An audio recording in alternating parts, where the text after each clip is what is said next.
Views expressed on this program are those of the hosts, guests, and callers, and are not necessarily those of this station, its management, or other advertisers. You're listening to Transformation Talk Radio.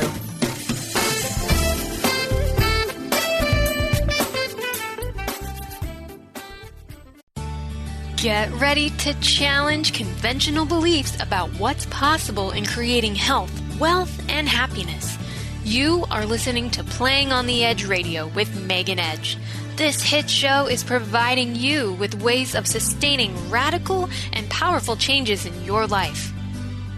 It is time to open and expand your awareness, accelerate your well-being as Megan shares wisdom, teachings, and experience from a lifelong journey of the heart. Enact the power of radical change with ease and lift your desires to a new perspective. Now, here's Playing on the Edge Radio.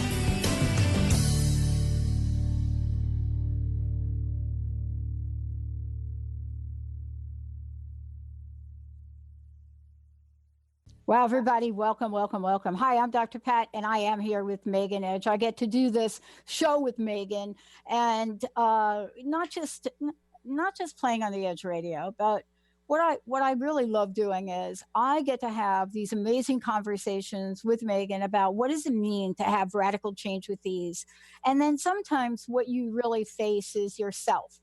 And what I mean by that is, today's show is called On the Edge of Lies, Lies, meaning untruth. And so when we think about what that means and the significance of it, I'm reminded by a couple of things. One is I'm reminded by what the difference is between a lie and a lie. And in the end, when we start to talk about that, what gets revealed to us, this is the body of work that Megan does. She works with women, and part of that is to help understand what is it that is getting in the way of us truly living the life we want to live. And, as we've been doing this series, Megan, we've been talking about a number of things. I was thinking about this the other day, right? So welcome to the show, right? I was thinking about this. When I went and looked back at the last 5 shows we did, and I started to look at the topics. You know what I was struck by? I was struck by the tapestry that is being weaved here. And it's really fascinating when you and I think about an individual show. It seems like an individual show, but when we take a look at this body of work that you've done, it really becomes this beautiful tapestry for radical change with ease, doesn't it? It really does. And thank you for that beautiful introduction, and also how you were able to see that pattern of the way in which we are having these conversations in order to help people think about things in their lives they might not otherwise think about.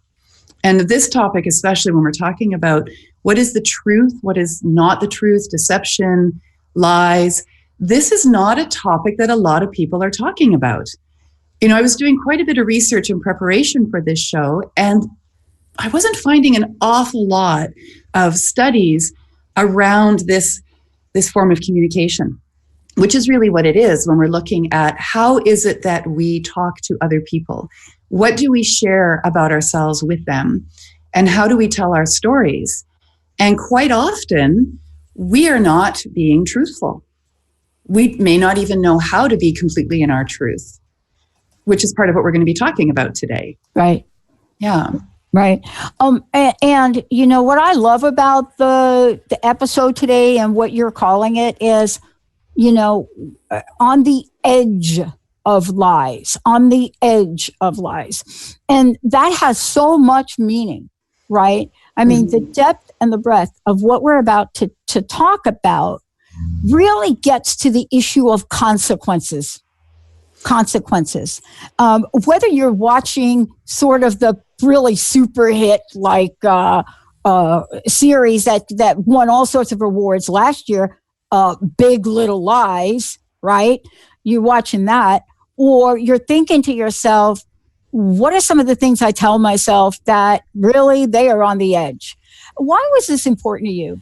Let's just have a conversation about that if we could. Absolutely.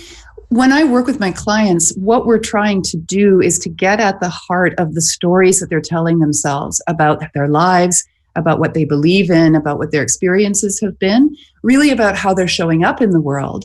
And I have learned over the many years that I've been doing this work that most of us are walking around in an illusion of who we are and how we're living our lives. And either we've bought into lies that other people have told us about ourselves and our self-worth and our reason for being in the world, or we've made up stories for ourselves that are getting in the way of actually accessing our authentic self and really knowing who we are. And it's not to say that the lies are necessarily bad, right? I'd like to come to this subject from a place of non-judgment to really be able to tease out the reasons why we tell ourselves the things we tell ourselves. And what does it feel like when we start to unravel those stories into something that is actually true and real for us? And a lot of that has to do with accessing our emotions, how we truly feel in our bodies as we are telling our stories, in order to learn to trust our body's wisdom. Because quite frankly, in my experience, the body never lies. Right. Your body cannot lie to you. It does not know how. It doesn't function in lies. So when you start to learn how your body feels as you go through certain emotional states, and you learn a language that allows you to express that, it becomes almost impossible to lie. Yeah. Because it doesn't feel good in your body. And Megan, we talked about this, if we just go back for a couple of shows, right? And this is why I was so struck by this today, is if we go back, we were talking about wellness and health. Mm-hmm. And right then, when we were talking about it, we talked about this idea of not telling the truth from different levels. So, for example, something's not working in your body. It doesn't feel like it's working in your body.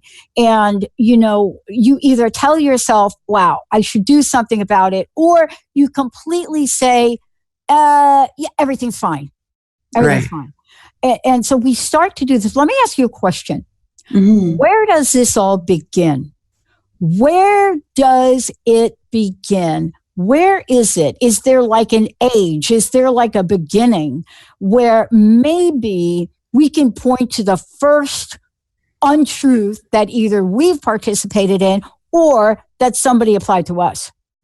Yeah, looking at the psychology of it, some of the studies that I was able to find go back as early as 1.5 to 2 years old, is when children start to learn how to not fully express themselves in their truth, or in other words, to lie. And they're not doing it to be manipulative necessarily, and they're not doing it to be bad children. They're doing it because they've learned from the people around them that this is how we operate with one another, that we don't speak in full truth to each other, right? How are you doing? I'm fine, but maybe you're not fine, right? So children learn at a very early age that falsehood is a form of communication. And in some cases, it's the safest way to be, depending on what's happening in that family dynamic. And then apparently, the more that a child is able to stay within a falsehood, in other words, have memory of what they've said that isn't true and spin that out, the more intelligent they're going to be as adults. And I thought that was really interesting. So in fact, telling a good lie is a sign of intelligence, in that it relates to the memory and how a person is able to remember the things that they've said and tie it all together to tell a really good story. Those people who are not good at lying, apparently not as intelligent. Now, this is just one study, so don't quote me on it necessarily. Yeah. But I did find it really interesting. I was curious to find out if telling lies well is a mark of intelligence. And according to some of the psychology studies, it is. And it starts at a very early age. It's fascinating. I watched a movie the other day with a friend of mine, and I think the movie is called Green Book. It won all sorts of awards, right? Oscar, the whole business. And the story of it really is a true story. Mm-hmm. But one of the characters in it is a gentleman, a guy from the Bronx, right? And so all of the stereotypes that I grew up with in my family and my culture and my heritage, right? All of that all came to the forefront. But there's a dialogue between he and the main character. And the dialogue has to do with BSing. I won't curse, with BSing.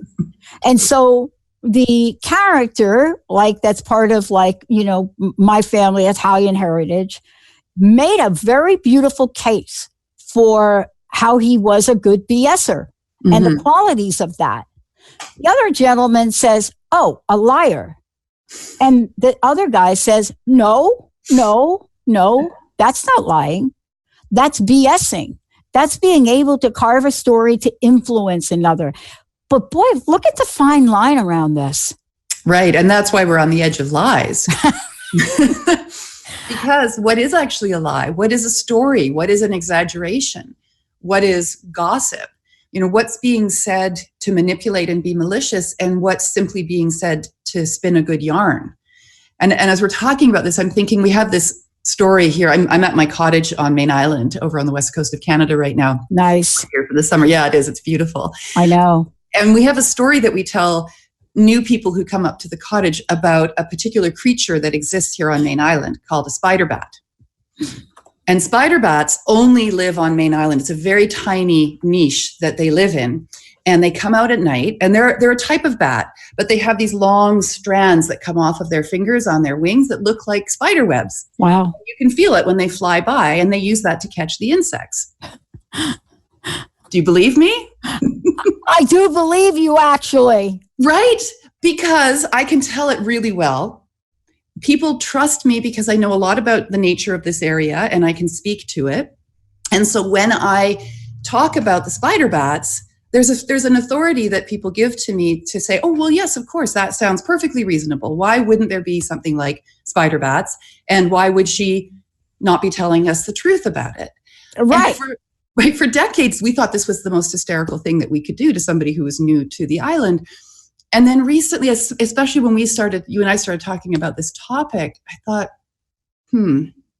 okay, it's fun for us, but it's not so fun for the other person when they realize that the wool's been pulled over their eyes. Yeah. And actually they're a butt of a joke. And some people are really good about it and they're like, haha, we love that. That's hysterical. And then there's other people who are going, yeah, that didn't feel good. So what is the difference between a lie and a story, right? Because the spider bats are a story that we tell that's fun, but it isn't everyone's experience of it. So now when I talk about spider bats, I usually preface it by saying, how did I say it now? Not this is a joke, but this is a legend. This is a legend we have on the island, right? Okay. But I'll tell you, it's so believable that even after you say, I mean, I don't know that if you'd have said to me, well, this is a legend, that in my psyche, there wouldn't have been a part of me that believed it, right? Because that's part of the other conversation, right, that we're going to have today, right? About, what is it that really shows up, in our lives? What is it that's true? What can we believe in? And, this idea of truth telling, and you're right about this. There are cultures, and I come from a culture, and I'm not going to generalize this about, the folks that, are from Italy. So don't even email me on this, but you probably know what I'm about to say. I come from a group where the men in the family took pride in that very clip from that movie, it was an art. It was an art. And we grew up with this, all of us. Where did it stop being an art? And so let's talk about this. Where it stops being an art is when there's a line that sort of gets crossed. See, there's something that happens where my grandma sitting around a table says, stupido, right? Like, your grandfather's stupid. That, and you shouldn't have really told a 6-year-old that they had horseback riding at boarding school, and they didn't. Right? So let's talk about those differences. And why don't we go ahead and skip the break if we could for the moment, because I want to make sure we cover this, right? Yeah. But bad, harmful, good, bad, big, little, this area people call gray. Mm-hmm. But it isn't gray if you're on the receiving end of a big, fat, little lie. Right. And one of the things that when I work with people around the damage that they have experienced emotionally through the lies that they have been told by various people in their lives, is to look at this understanding of trust. And who do we put our trust in? Who do we trust and why do we trust them? And the thing about that is that trust has absolutely nothing to do with the other person. It has to do with you and your own experiences and the filters through which you are experiencing your life. So people trust me when I talk about spider bats because I'm trustworthy in their experience of me, unless they haven't had a trustworthy experience of me. In that case, they're probably going to look at me and say, you're full of it. And then where is the damage, right? And what you're talking about, sort of the horseback riding at boarding school, sometimes we say things with the full intention that we are going to fulfill those promises or those vows that we've made, and then for whatever reason we are unable to. And then we get into that area around betrayal or setting up expectations that then don't get met. And what is the result of that for the person on the receiving end? Say, I'm going to be there at noon, and you don't get there until 1, and that happens once, that's one thing. But if you say, I'll be there at noon, and every single time you're late, you're setting up a different kind of experience for the person who's waiting for you. And damage gets done because now you're not trustworthy. Mm-hmm. Yeah. So this is kind of the deal, right? So we know, and we've seen this, where I'm going to use an example of an over-the-counter product for headaches. Once upon a time, this over-the-counter product for headaches had a bad batch, for lack of a better word. And the bad batch caused death, I believe, to a child. And that company had a pivotal moment, a truth-telling moment where, it's so funny we're talking about this because we just had something happen over here with one of our candidates for president or along these lines. And the company had to decide, are we going to come and tell people the truth? Yeah. And apologize? Or are we going to try to conjure up some story? And this company came out and said, we blew it. We're sorry. We're taking all of those products back. And I want to ask you, does that make up for the lie or the, how should I say it, not telling the full truth? Does that kind of make up for it? Can we make up for things that have been said to us, done to us, told to us that weren't true? Well, that's the healing journey. And yes, I think we can. I think it's different for each person in each circumstance and situation. And when we look at the degrees of falsehood or the degrees of dishonesty or deception, how far it goes and how high up it goes makes a difference in how one is able to heal from that experience. So if your spouse lies to you about something, say money that they've spent that they didn't tell you about, or a person they met that they didn't tell you about, that's going to have a different kind of an impact on you, on your whole energy system, than the politician who lies, because you're expecting the politician to lie. I mean, let's be honest. Is there anybody out there in the world who doesn't expect a politician to not be completely truthful? It's the game, right? So when our prime minister in Canada says yes to the pipeline that he promised he was not going to allow to happen, I just shake my head and go, yeah, well, what else can you expect? But when my partner lies to me about money he spent, that has a different impact, right? It's a different level. And so I can be upset and angry at my politician for lying to me and not fulfilling his promises, but that's not going to keep me up at night. What is going to keep me up at night is the person who's closest to me, who tells me something that isn't true.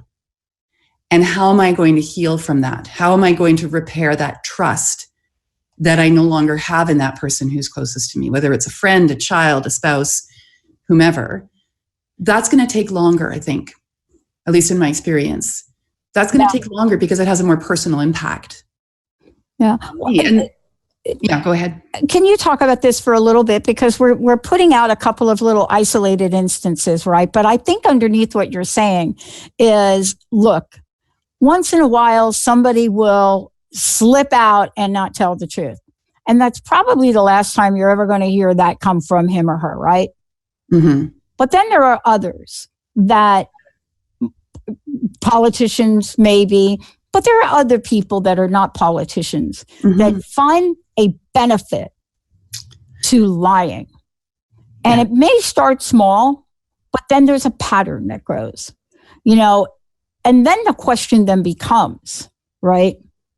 Who are these people? And I think this is part of this. You were going to talk about the imposter syndrome, because if we can't figure out who a person is that perhaps is close in our life, right?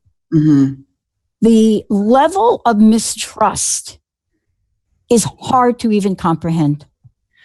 It is. And as you're saying that, what comes to my mind, though, is that ultimately, and at the end of the day, it's on you how you're going to trust somebody else.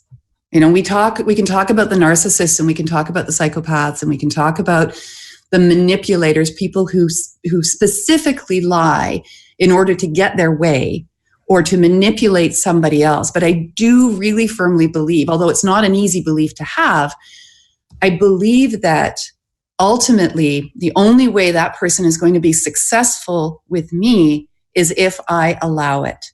If I don't listen to my instinct, I don't listen to my gut, I don't trust my own knowing, and I allow myself to believe what they're saying because it's convenient for me, because it's safe for me, because whatever the reasons are that I would choose to believe someone, even when I know that they're not telling the truth or I have my suspicions, that's on me. That's not on the other person. And when we talk about how do you heal from this kind of a betrayal, you heal from the inside out by looking at what was the benefit to you in allowing yourself to participate in the deception. Because a lie only exists if other people agree to it, whether they're agreeing consciously or unconsciously. And I know this is a really radical concept, but that's why we're talking about it being on the edge of lies. Like what I ultimately want for anyone who comes to do this work with me is that they learn responsibility for themselves. That's what I had to learn. When I went through this in my previous marriage, I had to learn what was the convenience to me in allowing the deception or the lies to continue, or the untruths or the unspoken, right? That's a really big one. The things we don't say can be as damaging as the things that we do say. What was the benefit to me in allowing that to continue? And I had to get really honest with myself that there was a benefit. I couldn't necessarily see it in the moment, but coming out of that, I began to really understand and realize why I had to believe it or allowed myself to believe it. And then equally, I had to look honestly at the places where I was not being honest and the reasons why I wasn't being honest. It's interesting. I think we would, I think if I don't mention this, I'll really feel sorry that I didn't. One of the greatest lies, believe it or not, I am calling it a lie. I know, yep, go ahead, email me now. But I ran into this when I was a kid because I come from a multicultural, multi-ethnic community growing up in the Bronx, right? And so one of my best friends was of the Jewish faith. And I remember at a very young age being told that the entire Santa Claus thing was like not the truth. Like there was no Santa. Now, that is, if you want to bust a child's bubble, right, before they're ready to bust their own bubble on the Santa thing, that is devastating. But here we are, right? And we think, don't worry about it. We grow up with the Santa thing. And then we find out it's not Santa. But because we keep getting presents at that holiday, it's going to be okay that we thought it was Santa, but it's actually our parents. I don't even know how to reconcile that one. Yeah, it's a cultural agreement that we have at the adult level to participate in a story that is on the surface innocent and fun even, and brings magic and mystery to this holiday event that we then have to reconcile within ourselves as we start to grow up and begin to question the world around us. And it's not just that story that we start to question as we move into our teenage years. We start to question everything. We start to question our parents, our authority, our teachers, our ministers, our priests, our rabbis. We start to question the validity and the truth of what we're being told. And that has to be, I think, one of the most painful things that we go through as we grow up. And we have a choice of how we're going to respond to that. We can respond to it by feeling betrayed. Like they told me this story about Santa in the red suit, and it's not true, and they lied to me. We could also choose to say, well, that was actually kind of fun. I liked that part of it, and I will continue to participate in that cultural story when I have my own children, because what's the harm? I know for myself with that story, I just grew out of it into an understanding that there is magic for me that happens around that time of the year. And It's about the spirit of giving, and it's about the spirit of what is symbolized by the story of Santa Claus. For my former husband, he was devastated because one of the bullies on the street told him it wasn't true. And he had to live with that. And he, as an adult, is still traumatized by that. We chose different ways of being in the realization of what was story and what is not story at that point. But I think it goes really deep, right? It goes into all the things that we tell ourselves or tell our children or share with each other that are, I don't know, like, are these the stories we told each other in the darkest nights of winter in order to make it through as a community? Did it bring us closer together to have these stories told? And then at what point do we learn that we can manipulate these stories, and then by doing that we can manipulate people and outcomes? And then that's where it becomes damaging. Yeah. And then look, this is what we're going to talk about when we come back. You know, in the end, the question really is, in today's world, here's the question for everybody listening. Do you think it matters? Do you think it matters? Do you think that we have been normalized to untruth? Do you think it maybe even serves us at some level? When we come back, we're going to talk about what happens with this. What are some real challenges that we face individually, family, society? What is it that happens to us when we create a pattern? And when we come back, we're not only going to talk about it, but we're going to talk about the effect of it. And, you know, many people have come before both Megan and I and have talked about what is the impact of not being forthcoming. See, lying, agreements, contracts, psychology, these are all part of the same bubble. When we come back, we're going to talk about how that is and what happens when you have either a slow leak in that bubble or, more drastically, a complete bursting. Stay tuned. We'll be right back.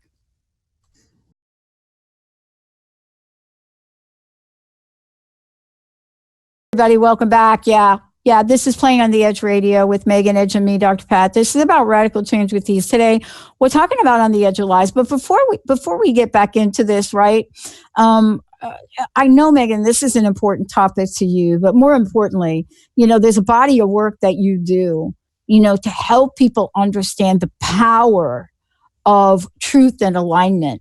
And so you teach classes, you work one-on-one, you do so many things, you're out speaking about it. I think it would be important to let folks know, one, how can they get involved in what you're doing? And more importantly, what's available to them so they can truly change their lives? Thank you. Well, certainly they can find me at my website, which is meganedge.ca. And then I'm all over the place. I'm on LinkedIn, I'm on Facebook, I'm on Instagram. I'm on Twitter, I think. Lots of different ways that people can find me. And then there's a whole body of work that I do, as you say, different kinds of courses. I do certification programs for women to become healers, and then men and women to learn the intuitive energy massage that I've created as a form of healing, as a healing tool. And coming this fall, I'm going to be offering a whole bunch of online courses that are personal growth courses to help people do their own work at that personal level, but within a group context, and having live coaching from me as we move through different topics like trusting yourself and intuition, healing and grieving. There's going to be a whole lineup that I'm really looking forward to having available to people when we get into the fall. It's part of what I'm working on this summer is putting that all together. Yeah. Let me say something about that, because here's what I want to say to everybody out there. Megan and I are on the same page in the body of work we do. We went through a trend where people are like, as a matter of fact, I just talked to someone and I tried to say to her, please don't develop this online course. And what I tried to say is, people are hungry for connection. So what you're talking about doing is one of the most effective ways to not just teach people about something, but to have people learn something that they're going to carry with them. This idea, and I think for some things, to take an online computer class, it's great. To take an online course of how to literally transform your soul, really challenging. And so I'm so glad to hear the way you're doing this, because part of this is to be able to do a sanity check in front of other people, just like we're talking about today. Yeah, it's about accountability and about creating a safe environment in which to explore the illusions and stories we've been telling ourselves all of these years, and finding out what our truth is. And one of the programs I'm currently running is called the 8 Power Steps to Becoming a Master Manifestor. And it's a system that I've created that allows us to do that deep dive into what are the stories that we have around money, around finances, around abundance, and then ultimately around deserving and self-worth. Yeah.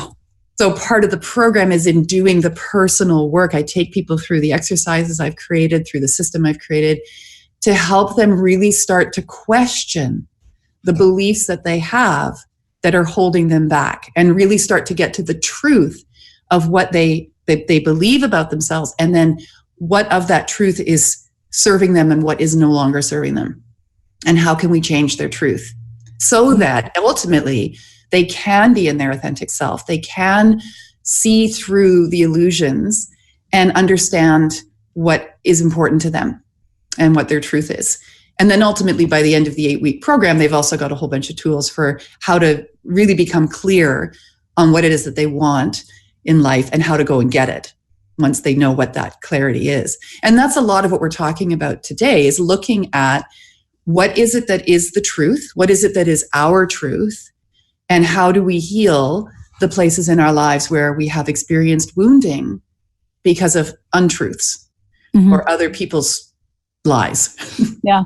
And look, this is part of really getting a level of awareness of the consequences of our own behavior and action. And one of the things that you're going to talk about now is something that I think a lot of us learned early on, maybe in some strange way, but we learned it. And that's the idea of crying wolf, right? The idea of what the impact of that is. Because when we say that, people are like, I don't even know what does that even mean?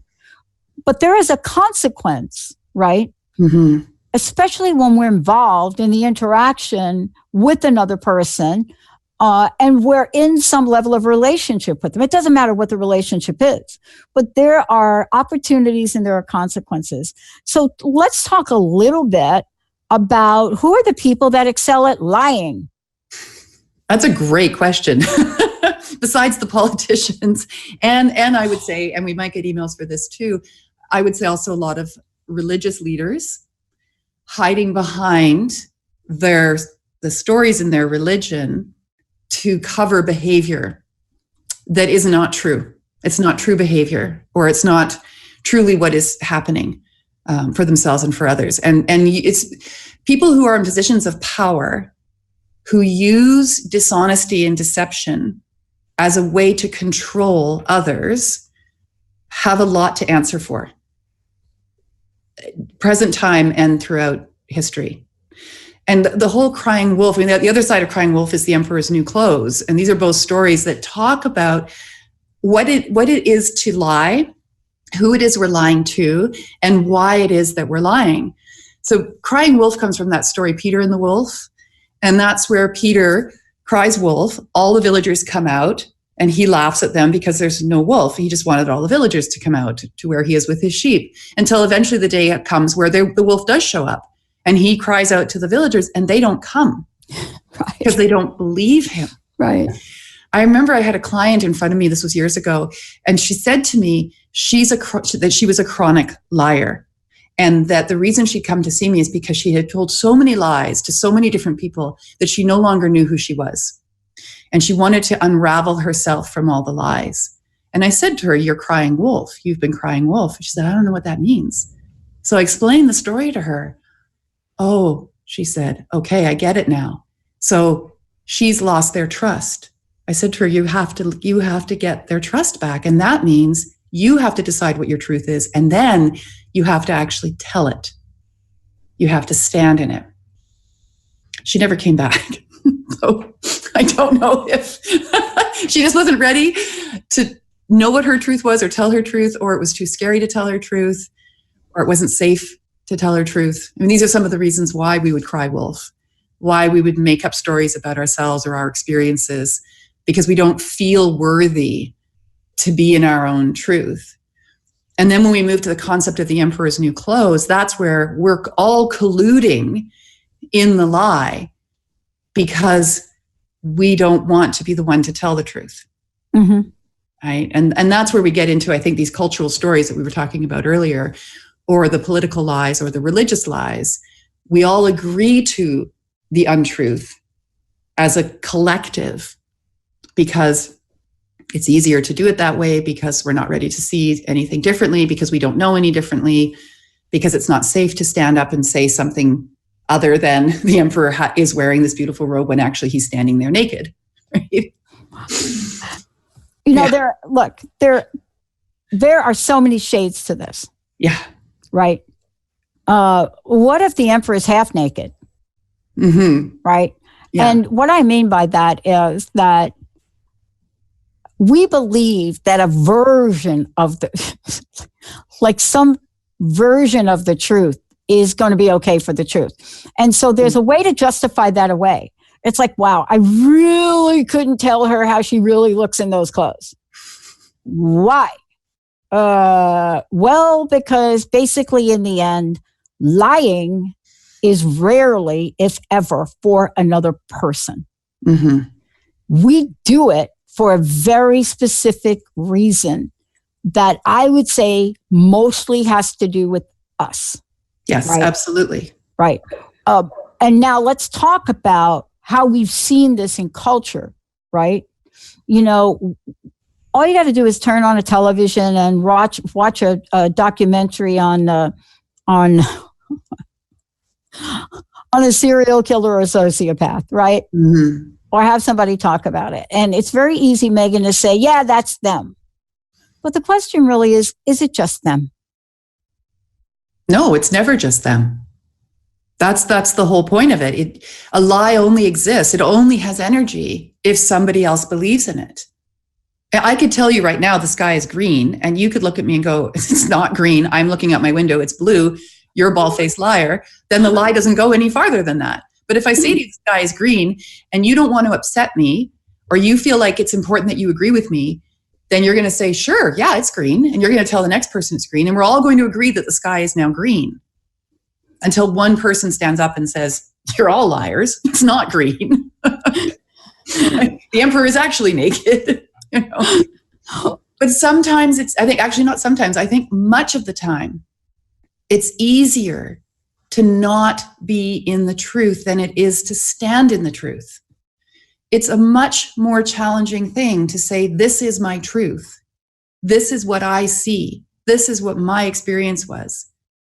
That is a much more challenging thing to do. It takes an incredible character development and maturity, I think, to be able to be in one's truth. And not only that, but to be the whistleblower when you see that there are things going on that are also not true. Yeah. I mean, this is a hero's journey. Mm-hmm. And let's talk about that from this perspective, right? You know, part of the hero's journey is one, getting a sense of what your personal truth is. Yeah. And what that means, if it means anything to you. Mm-hmm. Because you could go through life and certainly can make a decision that truth telling doesn't mean very much to you. And then you live your life and not think about the consequences of that. Not think about the consequences that I've just now made a conscious decision that it's much easier for me to live my life in a way where I'm either half truth in it or I'm no truth in it. Mm-hmm. And I'm okay with that. Because you know what, Megan? That's just me. That's just like me. That's just who I am. And I'm going to do it like that. But when we do that, right, we have to get in touch with what our personal truth is. Let's talk about personal truth right now, right? And what that actually means. Because I do think there are 50 shades of gray for this for a lot of people. Absolutely, there are. This is not a black and white issue at all. And especially when we're looking at it from the perspective of culture and what is acceptable and what is not, what is considered fantasy, what isn't. When we're telling stories, you know, how much of that story is for entertainment and how much of it is for manipulation. So it comes back ultimately to, of course, our self and what matters to us and what we're really clear about. And that is the hero's journey. I know that for you and I, there's a level of integrity that we really value in ourselves and in others.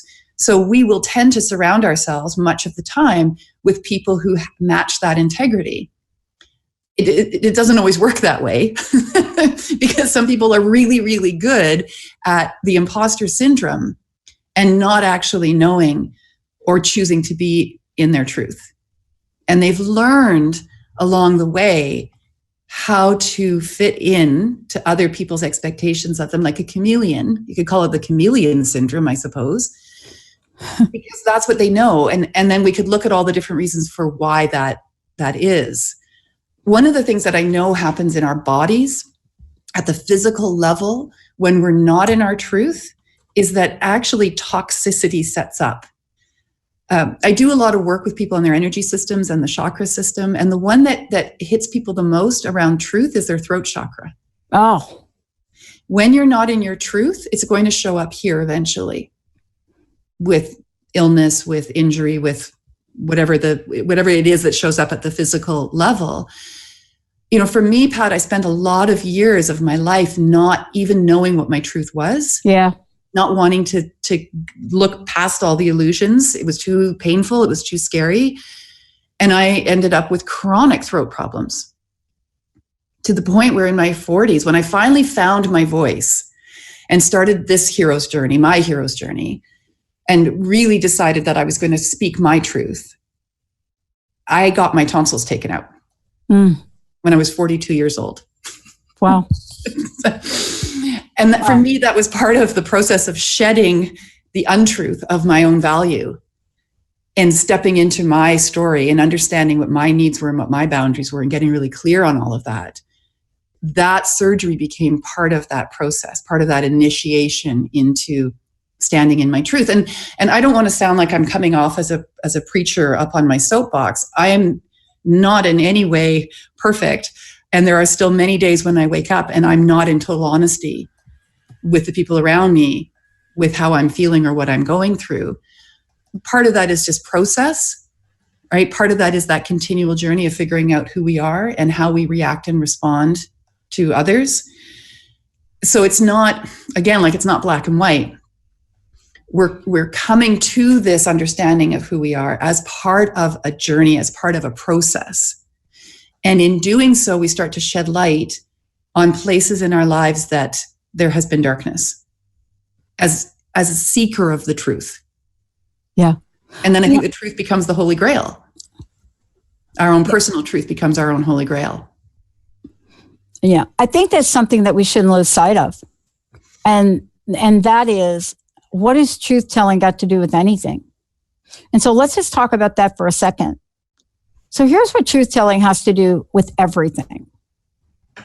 Every promise you make, every promise you imply you're going to make, every pseudo promise, or let's say a nod, yes, of something that you're going to do or provide, any aspect of any of that in your life at any point in time. This is what we're talking about. So sometimes when we talk about truth, we want to go to something as obvious as Santa Claus, but it's not quite that simple. You see, because we are psychological beings, we are spiritual beings. There's an essence of who we are. And the notion that I am going to make a statement about something in relationship to you, and then at some level, either not keeping to that, right? The consequences of that on another person and to oneself are devastating. I mean, that's why we have laws, Megan, where, look, when you go to buy a car, they bring out 1,600 pages of paperwork for you to sign because they don't believe you. Yeah, you're going to walk out of here with this $40,000 car. And let's shake hands on that, Pat. Yeah. And there's a reason for it because life does happen. So I want to ask you, and I know we've got a few minutes left here. There is an impact spiritually of what we're talking about. About what it means to be in our truth. Can you talk about that for a little bit? What I believe to be true about that is that when I leave this mortal coil, I shuffle off to whatever comes next, I will be held accountable for all the places in my life where I was not in complete honesty. And I don't feel it'll come from a place of judgment. It will come from a place of awareness. Looking at the why of being in the dishonesty. What was the reason for it? I mean, let's be perfectly honest. There are places in our lives where we cannot tell the truth. It is not safe to tell the truth. If you're a child being abused, or you're in an abusive relationship and somebody has power over you and they are hurting you and they've said to you, don't tell anybody, you're not going to tell anybody until it's safe to do so. That's a place where not telling the truth is actually a safety measure, a security measure. And at the spiritual level, I believe there is an understanding of that, right? So the consequence of that level of not being honest is that you keep safe, right? And then there's the understanding that that's why you had to do that. That's why you had to do what you had to do. At the end of the day, though, as I said before, I really do believe that everything that we say and do, we will be accountable for it. And what I say to my clients and my students ultimately is it's actually easier to just tell the truth, even if you don't like the result. And it's not to tell the truth to then apologize and say, please forgive me. It's to simply be in the truth. And one of the not tricks, I don't know what you'd call it, one of the tools that I use for myself personally is if something comes out of my mouth and I immediately feel the impact at the energetic and spiritual level that's not true, I'll stop myself and I'll actually say out loud, wait, is that true? No, that's not true. That's not my truth in this moment. Let me go back and say it again. And I think at that spiritual level too, when we make those kinds of promises or contracts with people, we are allowed to change our mind if we are in our truth, right? Like I remember my former husband saying to me, but you promised that you'd spend the rest of your life with me. Yeah. And I said, yes. And when I said it, that was my truth. Yeah. But that is no longer my truth. And I'm allowed to change my mind and be in a new truth, not a convenient truth, but an actual truth. And that's the journey. Yeah. Yeah, it is. I mean, and look, part of this weaves back to what we started to talk about what the journey is, and what this means. And, clearly there are ways to recognize that, look, I'm in the middle of something I didn't mean to be in the middle of here with what I said or how I'm behaving. And there's a part of that we can compensate for. Some people call it apology. Some people say, I'll make it up to you, whatever that is. Mm-hmm. And what is that expression? Something once, shame on you, something. Oh. Yeah, that thing. Shame on me. Yeah. Yeah. But there's truth to that. Mm-hmm. See, the truth to that is that everyone has an opportunity to step in a pothole that they didn't know they were going to step into. But when you become the pothole, yeah, that's when you better rethink what you're doing. Yeah, absolutely. And ultimately, telling the truth is not going to make you a hero. It may be part of the hero's journey, but it is not always going to make you the hero.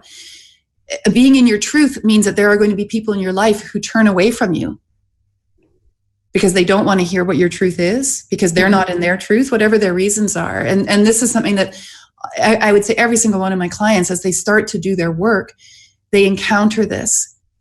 People who thought they knew them in a particular way don't like the new them. Will try to pull them back to the way that the other person knew them to be. You can count on it. Right? 100%. That's part of it. That's part of what happens when you start to walk in your truth. People will fall away. That's actually beautiful because it opens up space in your life for new people to show up for you who may be more comfortable with you being in your truth. Yeah. Wow. Look, this is really, thank you for today. This is really your invitation for folks to step into a new kind of journey, a new kind of perspective. Thank you for taking this on today, Megan. Please let folks know again how they can find out more about you and what's your personal message for today. Thank you for taking this on. Well, first of all, I want to say thank you for being my partner in all of this, being my co-host. I love having these conversations with you. My final message is just this. It is actually simpler to be in your truth. It may take some time to understand what that is for you, but you're not doing anyone any favors by staying in the illusion or in the lie of who you are. And it's not easy work, but you can do it with ease. That's the radical part of it, of standing in it. And if this is work you want to be doing, then you can do it with me. You can do it with others as well. But if you want to do it with me, you'll find me at meganedge.ca. You'll find me at Megan Edge Healing. Just look me up. That's where I am. I love it. Thank you so much. This is one of these conversations that it's part of an invitation about a progressive journey. We want to thank you for tuning us in and turning us on, and do something very important about this one. Please be kind to yourself about this. Yeah. Just come from a place of heart opening and awareness. We'll see you next time. Thank you, everybody. You've been listening to Playing on the Edge Radio with Megan Edge. Tune in each month on Transformation Talk Radio and the Dr. Pat Show Network, providing you with ways of sustaining radical and powerful changes in your life. If you've missed any part of this episode or want to find out more about Megan Edge, visit her website at meganedge.ca.